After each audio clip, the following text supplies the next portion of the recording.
Assalamu alaikum wa rahmatullah. Welcome back to another episode of Ramadan Refresh, brought to you by Sound Vision Canada and produced by Muslim Network TV.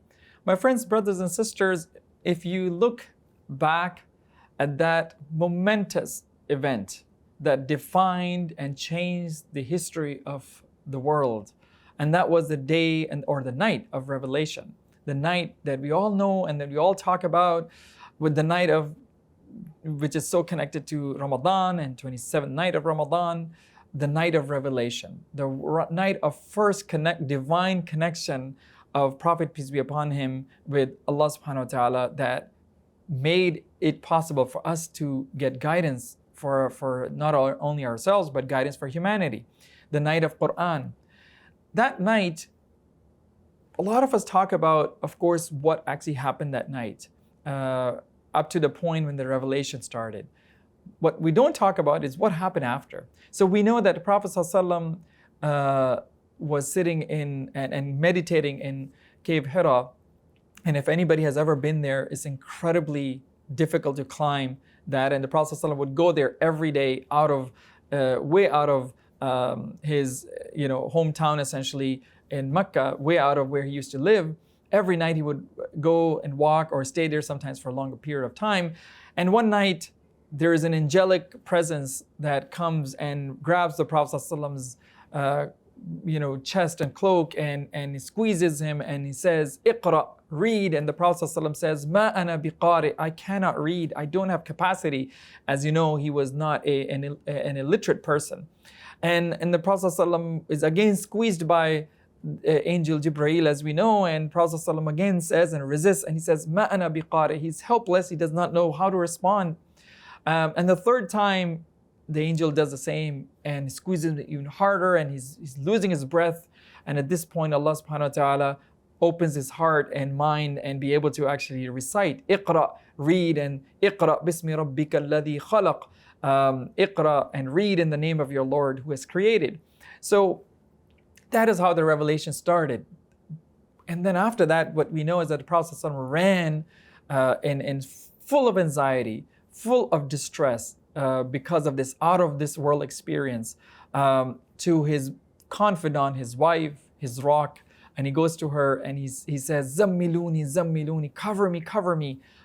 Full of anxiety and stress, and he's on a cold night, as she describes, he was sweating. And at that point, Khadija radiallahu ta'ala anha says something really amazing, really powerful. And that is a part that I want to focus on in a minute, for the next couple of minutes. She says to the Prophet ﷺ, "Kalla wa abshir." Says that, kalla abshir. He says that, no, do not have any anxiety. In fact, be joyful. This is a glad tiding for you. And then he says, "Wallahi la yuhzik Allahu abada," that Allah will never ever humiliate you, will never abandon you, will never put you in a situation of distress. And then she gives few reasons why he wouldn't do that. Just pay attention to these, because that's what the next few minutes that I wanted to actually stress on. She says that because you protected your kin, your family, you assume responsibility for those who cannot, who do not have the means to do it themselves. You give charity to the needy. You do greater good to anyone else. You are a person of khair and good to everybody. And you treat your guests with honor and respect, and you assist those who are striving to do good. You are a person who always does good to other people. You're always serving other people. She lists 6 things, and all of which has to do something with serving others and helping others and really being there for other people. And this is an example of how the Prophet ﷺ was even before the revelation. He was a person who was building community, serving the community. And that is so important for us to realize, because in Ramadan, we are, of course, so much inwardly focused, because this is, of course, a month of spirituality. It's a personal month of a lot of reflection, but it's also a month of community building. And beyond Ramadan, we need to ask ourselves, this relationship between spirituality and service. We see this in Surah Al-Ma'un. We see this throughout the Quran, where Allah is asking people to give sadaqah, and also at the same time, Allah is asking people to do salah. Like, it's amazing how salah and zakat go hand in hand in the Quran, throughout the Quran. That you cannot be a person of spirituality if you're not a person of service, and vice versa.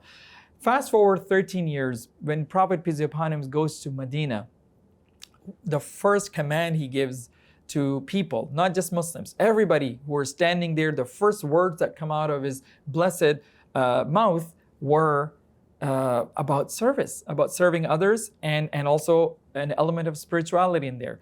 He says, Ya ayyuhan nas, afshu salam, wa at'imu ta'am, wa silu al-arham, wa sallu bil-layl wal-nasu niyam. And then he says, tadkhulul jannah bi-salam. Beautiful hadith of the Prophet ﷺ, as recorded in Bukhari. He says to people who are gathered, everybody watching and trying to grab onto everything he has to say, he says 4 things. Out of those 4 things, 3 things have to do with serving others or helping others some way. He says, afshu salam, share salam, share this peace, the dua of peace or greeting of peace. And then he says, feed people. Like they've just entered Medina, and he's giving these instructions how to build an ideal society. And the third thing he says is connect with your relatives, your family, serve your family and relatives. And the last thing he says, and pray at night when people are asleep. Recharge your batteries with Allah, your spiritual batteries, so that next day you are back again to serve the community and serve the ummah. Brothers and sisters, we are living in times that has become so selfish and so individualistic and so materialistic. We are living in times when people in our families, in our communities, and around the ummah may be suffering tremendously, whether it's mental health issues or family issues or financial situation, or the basic human rights that are being violated, or mental health problems that people are going through in our communities, or the youth who are going through so many challenges. We have so many issues that we are going through. Yet, we have become more and more inward.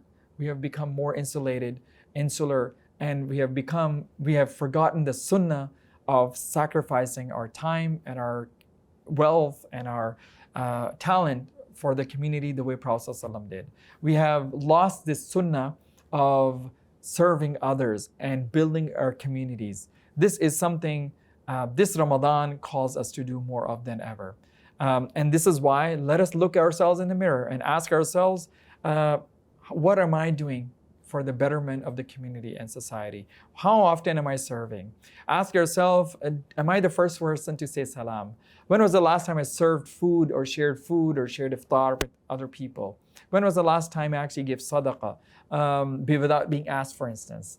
When was the last time I prayed janazah and funeral prayer, made the effort to get out of my work, take time out of my work and actually do this to help somebody in a grieving family, for instance?